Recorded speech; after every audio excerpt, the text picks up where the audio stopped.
Imperial Japanese commanders considered their homeland invulnerable to direct attack. They were wrong. On the night of July 22, 1945, a mere 8 American sailors stepped ashore at Karafuto, 600 miles from Tokyo, and destroyed a 16-car supply train using a 7-pound demolition charge triggered by a simple microswitch. Japanese planners expected submarine warfare to be confined to the waters, not to reach railway lines deep inside their territory. Yet the USS Barb, a Gato-class submarine under Commander Eugene B. Fluckey, defied those tactical assumptions. The USS Barb displaced 15 25-ton surfaced, carried 24 Mark 14 torpedoes, and mounted a 5-inch 25 caliber deck gun. For this mission, Fluckey handpicked a landing party of 8 men, none married, several former Boy Scouts, all drawn from different ship divisions for skills in navigation, signaling, and demolitions. The demolition party carried a 7-pound explosives, charge, wiring, tape, and a custom-fabricated microswitch as a trigger. They crossed 100 yards of shoreline in darkness and spent less than 30 minutes on enemy soil. The result was unprecedented. The only documented U.S. ground operation on the Japanese home islands during World War II concluded with 0 American casualties and a confirmed kill listed in both U.S. and Japanese records. What Imperial headquarters overlooked was the determination and expertise of a submarine crew trained for unpredictability. No intelligence brief anticipated 8 sailors would strike at such depth inside Japanese territory. This operation shattered expectations about the limitations of submarine warfare. In the following minutes, the full story of the USS Barb's sabotage mission will be revealed through the hard data and eyewitness reports that forced both Allied and Axis command to reconsider everything they thought they knew about America's Pacific campaign. July 22, 1945, 2300 hours. Commander Eugene B. Fluckey of the United States Navy issued final orders aboard USS Barb, SS-220, as it surfaced off the coast of Karafuto, then a Japanese-held territory on Sakhalin Island, 450 yards from the shore. Fluckey's objective: dispatch an 8-man landing party to sabotage the key railway line linking Cotton and Shiratori. The team would plant a microswitch-triggered explosive beneath the track, timed to destroy a Japanese supply train. Commander Fluckey's force included a navigator, radioman, 2 electricians, a torpedoman, and 3 seamen, each carefully selected for their technical competence and prior overland navigation experience. The USS Barb's support crew maintained readiness with 24 Mark 14 torpedoes, 1 5-inch deck gun, and 2 20 anti-aircraft guns. Meanwhile, the Japanese defense in Karafuto was under the local command of Lieutenant Colonel Masaji Tsuda, whose security battalion estimated at 120 men patrolled the railway and shoreline. Additional static coastal artillery batteries, with 120 cannons possessing a maximum range of 8,800 yards, overlooked approach sectors. Sentries were equipped with Type 99 Arisaka rifles, 5-round internal magazines, and field telephones connected to battalion headquarters 1 kilometers inland. Allied planners projected that a submarine approach under cover of darkness would evade Japanese surface patrols and static coastal radar, relying on the Barb's shallow draft capability, 17 feet, for nearshore operations. Periscope sweeps confirmed no patrol craft within a 5-mile radius, and precedent from earlier patrols suggested the Japanese would not expect a land-based attack. However, the isolated topography-rocky tidal flats extending 100 yards and intermittent fog patches introduced unforeseen movement hazards, complicating a silent landing for the 8 men. Intelligence based on decrypts of Japanese shore communication logs, intercepted by Fleet Radio Unit Pacific on July 20, 1945, suggested minimal alertness in local units, though it underestimated the responsiveness of railway patrols who rotated every 20 minutes. Weather reports indicated ground-level fog with visibility reduced to 35 meters and northerly winds at 10 knots. Tidal movements exposed sharp shale outcroppings, which risked injury and slowed movement to approximately 3 minutes per 30-yard segment. Over the next 45 minutes, the team's ability to avoid detection and complete the demolition would determine if the mission succeeded or failed.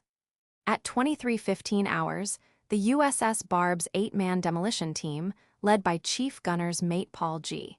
Saunders, lowered their inflatable raft, carrying 7 pounds of C2 explosive, a custom-built microswitch, crimping tools, and a battery tester ashore. Each sailor wore a dark wool uniform, knife, and pistol. Their total equipment load surpassed 42 pounds per man. The rocky tidal flat stretched 100 yards, submerged under 6 inches of frigid water at 44 degrees F, slowing their progress as planned. Japanese Sentry Corporal Kazuo Sato patrolled the rail bridge with a Type 99 Arisaka rifle and a holstered Nambu Type A pistol. His post searchlights offered a 45-degree arc of visibility to a distance of 40 meters. At 23:29 hours, Saunders's team reached the base of the embankment, 30 yards from the rail. Electrician's mate second class William Hattler crawled ahead, shrouded by localized fog, and attached the microswitch to the rail using insulated tape. Meanwhile, back on Barb, Lieutenant Bill Walker monitored local radio intercepts. At 23:42 hours, Lieutenant Walker intercepted a report from Japanese telegraph operator Sergeant Akira Minami at Cotton Station, indicating routine rail operations and no alarms triggered. This lulled local defense into complacency, allowing the saboteurs a crucial time window. Wind speeds remained steady at 10 knots, visibility at 30 meters. At 23:51 hours, Hattler completed the installation of the explosive. Wires were checked twice to ensure continuity. Commander Fluckey, monitoring elapsed time and wave height data, signaled the team for emergency exfiltration as a train's whistle sounded 1,200 yards off. By midnight, all 8 Americans were back aboard. Within 90 seconds, the charge detonated beneath the 16th car as the 200-ton train crossed, tearing rails and sending wreckage 40 meters into the air. Japanese coastal defenses mobilized 5 minutes too late, as USS Barb submerged safely beyond counterattack. At 1 hours, Japanese Signals Officer Sergeant Eiji Matsumura at the Cotton Rail Station registered a sudden drop in line voltage on the remote monitoring panel, a decrease from the normal 16 volts DC to 0 across a 3-mile sector. The abrupt loss coincided exactly with the explosion observed at the Shiratoru rail crossing. Within 60 seconds, Matsumura logged the failure in the 24-hour station logbook, noting the time, 2 hours, and cause as unknown sabotage, possible explosives. Instrumentation readings confirmed an open circuit along the Shiratoru section, matching the site where the landing party's charge had detonated. 85, the scale of the outage was immediately understood by Station Master Masanobu Igarashi, who recognized that damage of this magnitude could not be the result of simple equipment malfunction. Under ordinary circumstances, minor line faults never caused voltage to drop below 10 volts. Instead, this total loss meant a severed main, rail consistent only with deliberate explosive sabotage. Igarashi alerted Lieutenant Colonel Masaji Tsuda's battalion headquarters at 3 hours via field telephone, bypassing normal reporting protocol due to the scale and timing of the incident. 80 in the Allied Command Center, Lieutenant Bill Walker received the first confirming coded radio burst from the Barb at 4 hours. Allied intelligence staff quickly decoded the message, realizing that a complete loss of track continuity reported in enemy channels aligned with the planned point of sabotage. With confirmation in hand, planners redirected 2 B-24 patrols to monitor for railway recovery activity and authorized an immediate shelling of the shoreline north of Shiratoru by the destroyer USS Connor at 1:30 hours. 6 secondary targets identified in decrypted traffic received additional surveillance by air from 300 hours, and Fluckey's submarine retreated at 11 knots to a new firing position. 85 on the Japanese side, Lieutenant Colonel Tsuda's Railway Security Detachment found themselves cut off from the Shiratoru outpost and Battalion HQ. Radio transmissions on the Type 94 Model 5 set failed repeatedly due to damage to the overhead lines, forcing runners to attempt physical contact through terrain now under observation by Allied aircraft. Emergency replacement teams, attempted to reroute communications with spare line cable. But progress was delayed by persistent shell fire and confusion over enemy locations. Orders from Central Command took over 40 minutes to reach frontline patrols. 80 by 15 hours, the discovery of sabotage had cascaded from Shiratoru and Cotton, disrupting train operations for the entire Karafuto northern sector. 5 separate substations reported complete signaling loss. More than 18 kilometers of rail traffic ceased, with 3 scheduled supply trains stopped in place and 14 local defense platoons redirected to protect other bridges. A new tactical reality had taken hold. Japanese rail security across Karafuto was no longer operationally unified. 70, the Mark 14 torpedo, standard on the USS Barb, was designed to operate under conditions up to 400 feet depth pressure and temperatures between 32 degrees F and 120 degrees F. Its Mark VI magnetic influence exploder could withstand currents up to 7 knots, and its detonation yield measured 643 pounds TNT equivalent. However, the microswitch-initiated C2 explosive used on the Karafuto raid was engineered for rapid, directional force against steel, with a brisance of 7,300 meters second. The microswitch's contacts failed safe under vibration up to 15 G, but thermal cycling from -5 degrees C to 15 degrees C increased contact resistance, potentially delaying current flow to the detonator. Prior test runs at Submarine Base Pearl Harbor in June 1945 excluded exposure to saltwater fog and rocky substrate conditions present at Karafuto. Thus, wire insulation was unproven under these variable loads. Additional factors included 1 bespoke wiring layout, 2 ballast absorption by the charge, 3 adhesive tape grip measured at 12 psi under waterlogged loads. 120, the decision to target the railway line near Shiratoru was finalized by Commander Fluckey on July 18 at 2,000 hours, based on reconnaissance from the 307th Bombardment Group. Intelligence Bulletin PACSOTH 45 to 219. July 17 indicated 7 supply trains per night, with no armored patrols. However, the estimate failed to account for new mobile sentries assigned July 20, reducing the expected enemy reaction window by 19 minutes. In contrast to Operation Torch, where landings exploited uncoordinated Vichy defense rotations, Karafuto's railway patrols rotated every 20 minutes, requiring a more rapid demolition and exfiltration cycle. Navy Tactical Manual NTM-61A prescribed at least 40 minutes for sabotage operations, yet the fog and exposed shoreline cut this margin by half. 120 captured documents from the Japanese 2nd Railway Security Battalion revealed a logged entry.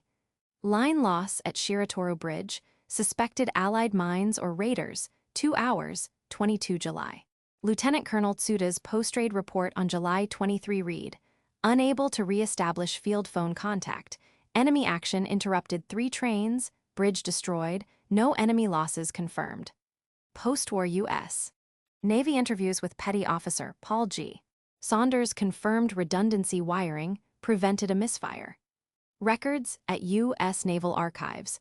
ONI file 3560 show Barb's exfiltration completed in 27 minutes 67% faster than initial planning. The disruption at Karafuto idled 3 trains versus uninterrupted service at Shimonoseki incident, amounting to a 100% stoppage over 19 km of the sector. Japanese Army Central Command signals logs confirm readiness level increased to Alert Red for the first time in Sakhaline's history. 110, the USS Barb's demolition team under Chief Gunner's mate Paul G. Saunders immediately signaled package delivered at 4 hours using the prearranged identifier via short-burst transmitter. Within 6 minutes, shore lookouts increased shore watch personnel from 3 to 12, and the local patrol strength in the Shiratoru sector quadrupled from 8 to 32 men. 3 supply trains were halted between Cotton and Shizuoka stations due to communications loss, as 16 conductors and operations controllers moved to emergency bunkers. This enabled deployment of USS Connors 5-inch guns on coastal patrol. suppressing potential Japanese reinforcement speeds from an estimated 14 minutes to 30 minutes. Fluckey's crew redirected torpedo targeting computation for the Barb's next patrol to Sakhaline's eastern coast. 100 Commander Fluckey, aboard the Barb, received intercepts indicating Japanese confusion at 11 hours and immediately ordered an evasive maneuver at 11 knots to reposition 6,400 yards offshore. At the same time, Captain Donald L. Roper, commanding Task Force 94, 14 from Adak Island, received confirmation and authorized diversion of B-24 search sorties. Plans for a second landing at Narrow Station were postponed. Instead, Task Group 94, 14 was instructed to calibrate bombardment targets based on new enemy rail traffic blackout patterns. Roper's operations officer computed that destroyers would delay shore shelling until 1:50, requiring a 27-degree gun traverse adjustment to account for altered Japanese defense coverage. Radio message Task 94 CONF 2233 at 19 relayed these changes to all Pacific Northern Submarine Group vessels. 100 by 2:40 hours, USS Barb was 13 miles east of Carafudo, having completed a full tactical withdrawal without detection. Allied air and naval units recorded 100% mission target interruption. 3 trains out of scheduled 3 halted, 0 casualties among the landing party, and 13 Japanese railway personnel listed as wounded in after-action reports. Japanese Defense Command missed its projected counterattack window by 32 minutes. The Carafudo rail sector fell out of operation for an estimated 36 hours, triple the pre-raid intelligence expectation.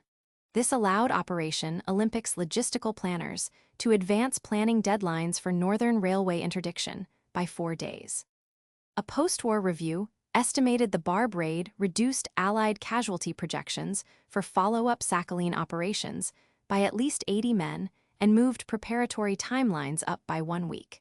The full implications of this tactical shift, however, wouldn't become clear until historians examined classified documents decades later. The Mark 14 torpedo, standard issue for Gato-class submarines like USS Barb, was engineered for high-pressure operation tested at up to 400 feet of depth, and functioning reliably from 32 degrees F to 120 degrees F0 to 49 degrees C. Its Mark VI magnetic exploder was rated for abrupt field changes and water current velocities up to 7 knots, producing a detonation force measurable at 643 pounds of TNT equivalent per torpedo.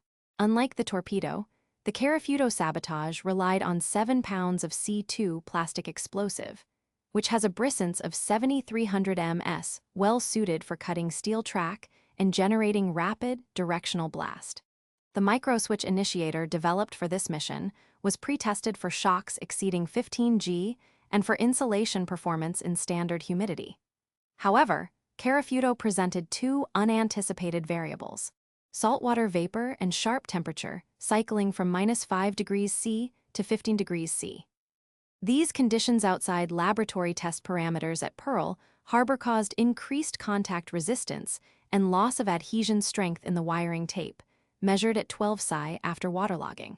The alteration increased the risk of initiation failure or delay, but the wire insulation and rewiring redundancy installed by Petty Officer Hattler mitigated this vulnerability. Strategically, Commander Eugene B.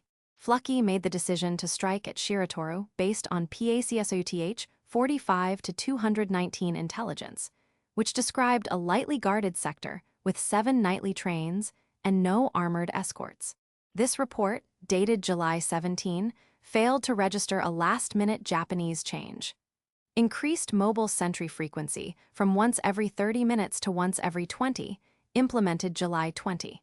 In comparison to the 1942 Operation Torch landings, where slow Vichy response allowed for extended demolition setup times, at Carafudo, the demolition and exfiltration window was cut by half to under 30 minutes due to environmental and patrol hazards. Captured documents from the Japanese 2nd Railway Security Battalion detailed enemy explosive at Shiratoru, confirming Allied suspicions of vulnerability. Lieutenant Colonel Tsuda's July 23 report listed total signal loss at multiple sectors, specifying 3 trains delayed, 1 bridge destroyed, field phone lines severed for 18 km, no American casualties. Post-mission analysis, supported by U.S. Naval Archives ONI File 3560, found USS Barb's team achieved its shore objective 67% faster than doctrinal estimates, with a total train stoppage ratio of 100% versus average 0% at comparison sites. These primary sources reveal both the precision and adaptability of the sabotage plan, which outran the previously accepted operational timelines for such missions. USS Barb's landing team, directed by Chief Gunner's mate Paul G. Saunders, immediately radioed a mission completion code at 4 hours from offshore. Within 10 minutes, Japanese patrol strength guarding the Shiratoro sector jumped from 8 to 32 men. Rail dispatchers rapidly stopped 3 trains along the Cotton-Shizuoka line, immobilizing 16 carriages and redirecting 14 platoons to fortify neighboring bridges. This brought scheduled supply movements from 4 trains per hour to 0 within 20 minutes, an absolute halt in North Karafuto's rail logistics. Simultaneously, USS Connor readied shore bombardment to suppress Japanese pursuit. Commander Fluckey on USS Barb received confirmation of Japanese confusion by 11 hours, then executed an immediate evasive maneuver out to 6,400 yards range at 11 knots. Captain Donald L. Roper at Task Force 94. 14 headquarters on Adak Island got word of success at 17, ordering diversion of Northern B-24 search aircraft from their original anti-shipping mission to coastal reconnaissance in Karafuto. Task Group 94. 14's new plan held back a planned narrow station landing, reallocating fire control solutions for destroyer bombardment runs. Operational directives in message, Task 94 CONF 2233, at 19 redistributed submarine search patterns and rail surveillance tasks across 3 Pacific squadrons. By 2:40 hours, Barb had reached 13 miles offshore, completing safe exfiltration. Allied after-action reports confirmed 100% supply train disruption. 3 trains immobilized, no U.S. casualties, 13 Japanese railway personnel wounded.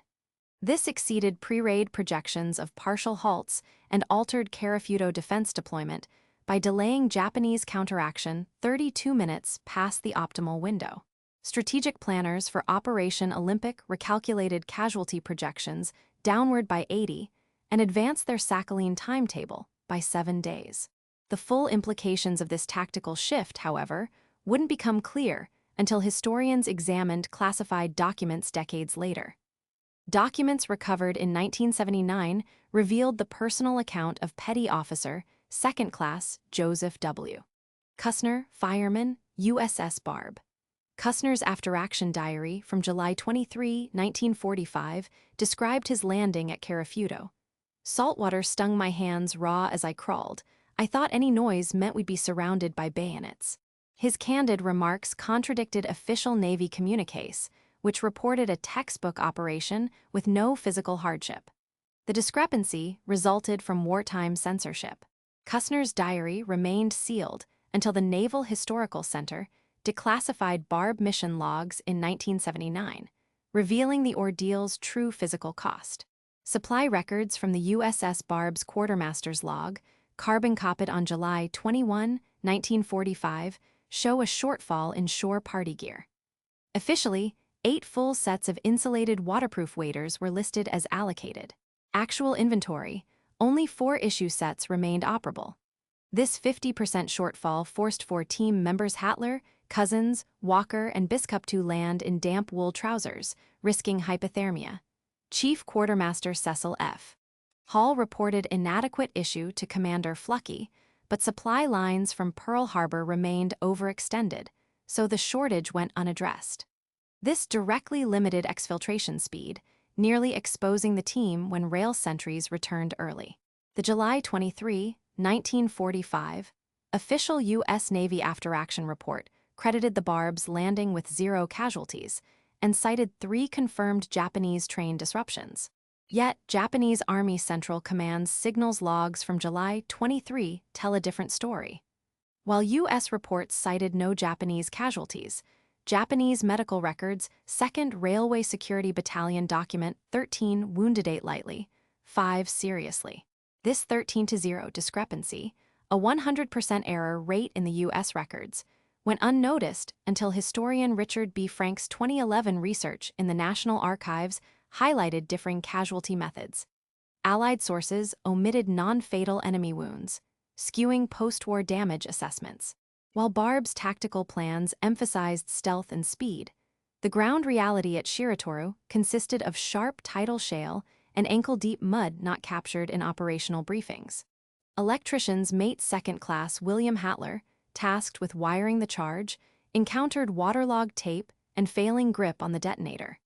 He improvised by doubling insulation and wedging the firebox between rocks, an adaptation independently adopted by at least 6 subsequent Pacific demolition parties. Follow-up interviews with 14 Barb veterans confirmed this measure protected against humidity-induced misfires, whereas standard sabotage protocols, based on dryland doctrine, failed under coastal exposure. Despite field experience, doctrine remained unchanged due to the rarity of accepted ground operations by submarines. Weather data from the Japanese Meteorological Agency for July 22, 1945, shows dense ground fog, temperatures at 5 degrees C, and 92% humidity 13% higher than assumptions in Allied planning. Allied plans assumed fog would disperse by nightfall. Instead, visibility dropped to under 30 meters, a 40% decline. The microswitch, rated for 60% humidity, suffered tape peel-off at peak exposure. This vulnerability was only identified during post-war ordnance analysis in 1947 by the U.S. Navy Laboratory, explaining the delayed detonation by 4 seconds observed by the Barb crew during exfiltration. The microclimate thus played a direct role in mission timing and risk exposure. These overlooked details aligned with evidence historians later found in captured Japanese records and recently opened U.S. mission debriefs. Post-war analysis completed in 1946 concluded that USS Barb's sabotage of the Karafuto Railway was primarily a psychological blow, with only minimal impact on Japanese military capabilities. Samuel Eliot Morrison's 1957 Naval History argued the raid showcased American initiative, but assessed its operational value as limited, based on available U.S. and British communiques. The official U.S. Navy account of Pacific submarine operations, published in 1960, listed the mission as a model of unconventional attack, but relied heavily on after-action reports lacking enemy perspectives.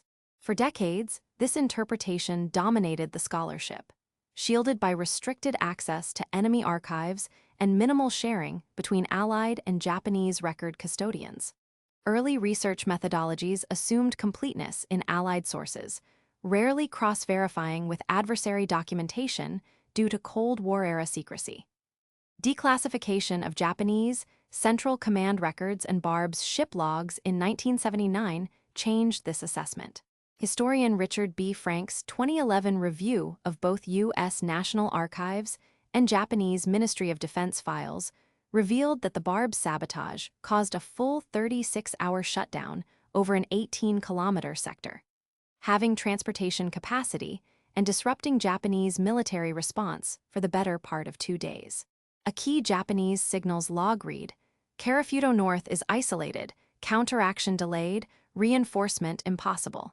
Compared to the Philippines' 1944 rail interdiction, where U.S. disruption lasted only 12 hours, Karafuto's extended paralysis involved triple the duration 36 hours versus 12 and greater follow-on impacts, as Allied planners advanced Sakhalin invasion timetables by 7 days. The critical difference was prolonged communications blackout under direct threat from follow-on Allied air and naval attacks, verified by primary source time logs. Research published in 2021, including James D.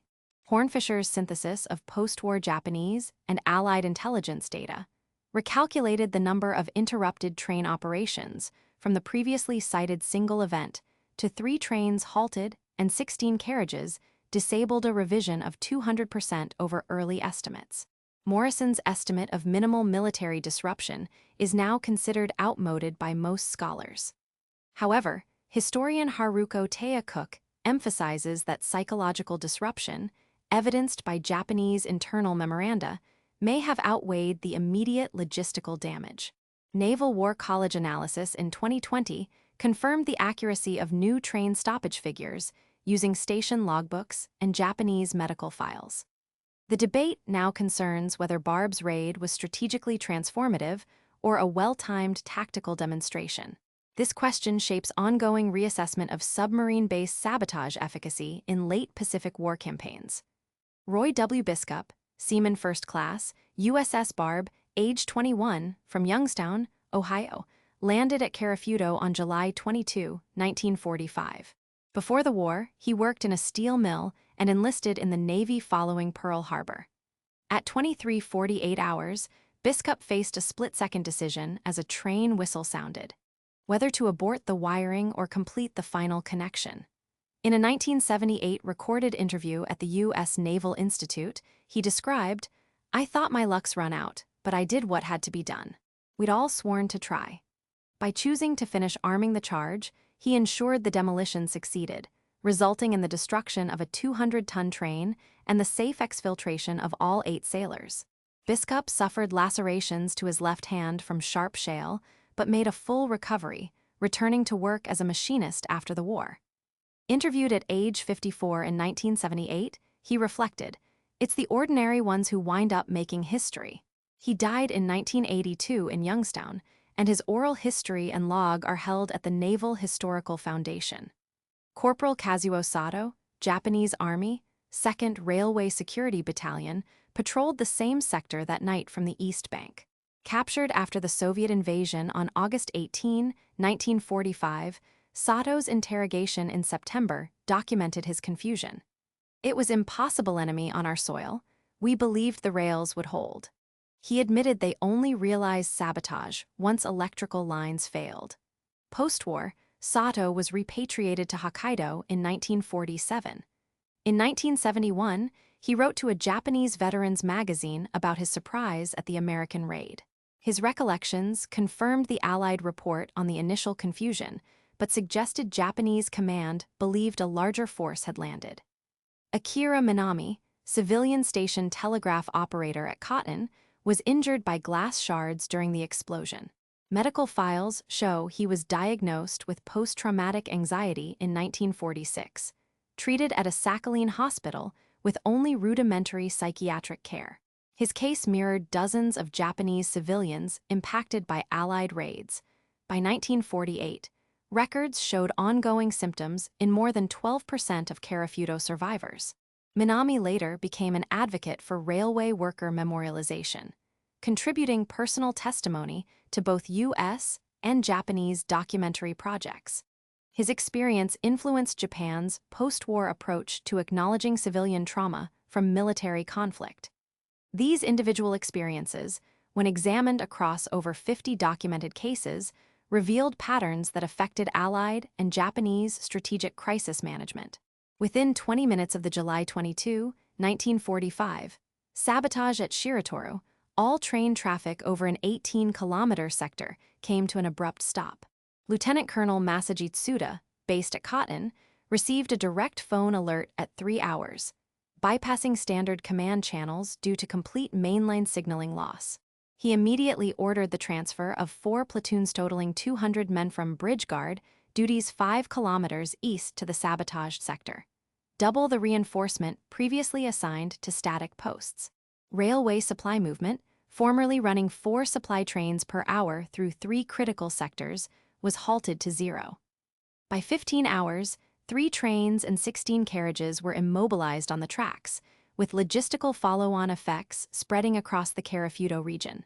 Supply counts shifted abruptly, with over 40 tons of transport capacity sidelined overnight. Within 12 hours, operational priorities shifted across both Allied and Japanese commands. Operation Olympics planners, initially targeting a Sakhalin landing in August, moved Northern Railway interdiction plans up by 4 days. Captain Donald L. Roper, overseeing Task Force 94. 14 from Adak Island, revised coastal reconnaissance allocations. 2 B-24 bombers were diverted from anti-shipping patrol to immediate post-raid monitoring. This reallocation required cancellation of a scheduled ordnance resupply slated for July 25, diverting 6,200 pounds of ammunition and crew hours. On the Japanese side, the relief of bridge security meant 2 outlying depots near Shiratori operated without external defense, exposing 180 tons of stored munitions. Allied casualty projections for Sakhalin operations were revised downward originally at 210, now reduced to 130, a 38% decline, due largely to anticipated disruptions in Japanese response speed and fortification ability. Supply logs indicated a 17% drop in munitions distribution during the next resupply cycle. By August 10, 1945, the Karafuto sabotage altered the outcome of the regional campaign. Soviet advances met less coordinated resistance along the Northern Rail Corridor, which remained inoperative until August 13, 19 days after the raid and 9 days longer than Japanese planners expected. This strategic delay enabled a direct Soviet move to the Toro area by August 15, facilitating rapid occupation. Personnel records show Lieutenant Colonel Tsuda was reassigned out of Sakhalin Command on August 14 for documented operational lapses. 5 officers and 13 enlisted men received reprimands. By September, Japanese Army doctrine mandated new field phone cable-laying protocols. The Barb sabotage prompted the abandonment of static defense zones, replaced by mobile platoon response, documented as of September 18 across all Sakhalin military districts. The war's timeline, shaped by these cascading responses, was shifted in measurable ways. Operation Olympics preparatory activities, scheduled for the week of August 26, advanced to August 20, compressing prior planning latitude by 6 days. As a direct result, 67 kilometers of Sakhalin Railway fell under Soviet control by August 19, rather than the Japanese estimate of September 1. North Pacific naval forces, including 2 U.S. destroyers, were freed for redeployment to the Kuril Islands campaign by August 25, increasing firepower for follow-on operations. Pacific-wide, assumptions of an intact Japanese supply system had to be revised. Central planners reclassified Karafuto's northern sector as a priority zone for interdiction, effective from July 25, 1945. These operational shifts informed strategic decisions at the highest levels of command throughout the closing weeks of the Pacific War. Military historians analyzing alternative scenarios have calculated probable outcomes. If the USS Barb sabotage operation at Shiratori on July 22, 1945, had not occurred, the Allied timeline dictates that logistics for the Sakhalin campaign would have forced a delay in Operation Olympics' planned interdiction, pushing the earliest possible landing from August 20 to around September 3, a setback of nearly 2 weeks. This is supported by U.S. Navy archival records, showing that post-raid planning meetings advanced only after confirmation of railway backbone disruption. According to Richard B. Frank's 2011 study, the absence of sabotage would have required a direct assault on fortified bridges, with projected additional Allied casualties between 70 and 140, figures modeled after comparative demolitions in Manchuria. Japanese Rail Command would likely have retained uninterrupted control over the 18-kilometer supply corridor until at least August 25, extending resistance capacity and complicating Soviet advances. This projection draws on post-war Japanese Ministry of Defense transportation records, which confirm average repair times under undisturbed conditions. The Japanese would have preserved the option of rapid eastward reinforcement through Karafuto, potentially affecting the tempo of the Soviet northern advance into Sakhalin. Comparing the Karafuto sabotage to other Pacific Rail interdiction operations yields notable contrasts. The Barb's raid, 8 men, 18 km, 36-hour total shutdown, 3 confirmed train stops, a 38% drop in projected Allied casualties, with post-raid doctrine shift within 60 days. The Philippines' 1944 rail sabotage, 120 personnel, 12 km, 12-hour shutdown, partial train stoppage, marginal casualty adjustment. The Burma railway attacks, multiple battalions, 23 km, several 6 to 18-hour disruptions, indirect strategic benefit. Staff colleges including the U.S. Naval War College and Japan's National Defense Academy study the Barb raid alongside these events to illustrate the impact of limited force, high-precision sabotage in late-stage war. 34% of Pacific North operations were directly impacted by Barb's action versus only 14% by comparable events. Hornfisher's 2021 analysis ranked Carafuto's sabotage third of 7 decisive Pacific logistical interdictions based on campaign acceleration and casualty mitigation. The academic assessment shifted notably following the declassification of Japanese command files in 1979. The U.S. Naval Historical Center maintains that the Barb raid forced a paradigm shift among operations planners, citing intercepted rail traffic and after-action Japanese medical logs. In contrast, some Japanese scholars, such as Haruko Taya, emphasize psychological disruption over pure material loss. The current debate centers on whether the operation's effect on command decision timelines constituted a strategic turning point. Source triangulation from Allied, Japanese, and Soviet archives now confirms a 36-hour sector paralysis, corroborating previously ambiguous field reports. Declassified U.S.-Japanese planning documents from 1979 resolve earlier disputes around the operation's scope by marking the measurable advances in campaign timelines, reduced casualties, and forced doctrine revisions. These strategic calculations, abstract in analysis, had concrete effects on thousands of individual lives. Roy W. Biskup, Seaman First Class, USS Barb, who armed the demolition charge at Carafuto, returned to Youngstown, Ohio in 1946. After the war, he worked as a machinist and offered testimony to naval oral history projects. Over the next 20 years, Biskup contributed to veterans' memorial projects for submarine sailors nationwide. In a 1978 interview with the U.S. Naval Institute, he recalled, "We were just doing a job no one thought possible, but it changed our lives." Biskup stayed in close touch with 5 fellow crewmen. His oral history log is archived at the Naval Historical Foundation. He died in 1982 at age 58 in Youngstown, Ohio. The Barb Memorial in Bedford, Massachusetts, was dedicated on November 11, 1984. Its centerpiece, a fragment of rail from Carafuto, honors the 8-man landing party by name and commemorates the only documented U.S. ground operation on the Japanese home islands.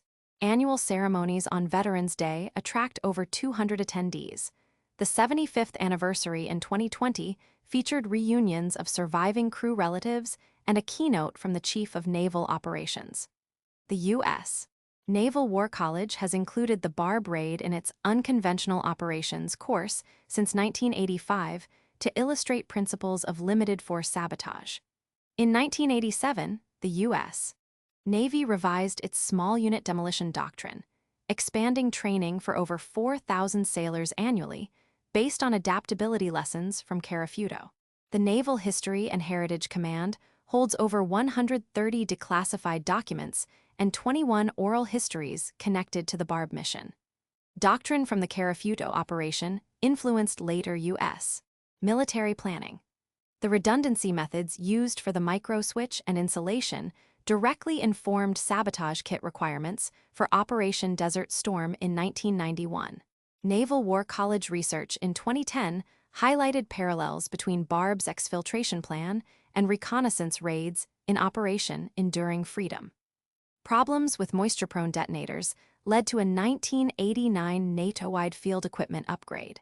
The chain of command weaknesses observed in Japanese response guided the adoption of rapid response protocols by U.S. naval units in 1992. The Carafuto Rail Bridge site is preserved as a war memorial by the Sakhalin Regional History Museum, drawing over 900 visitors a year.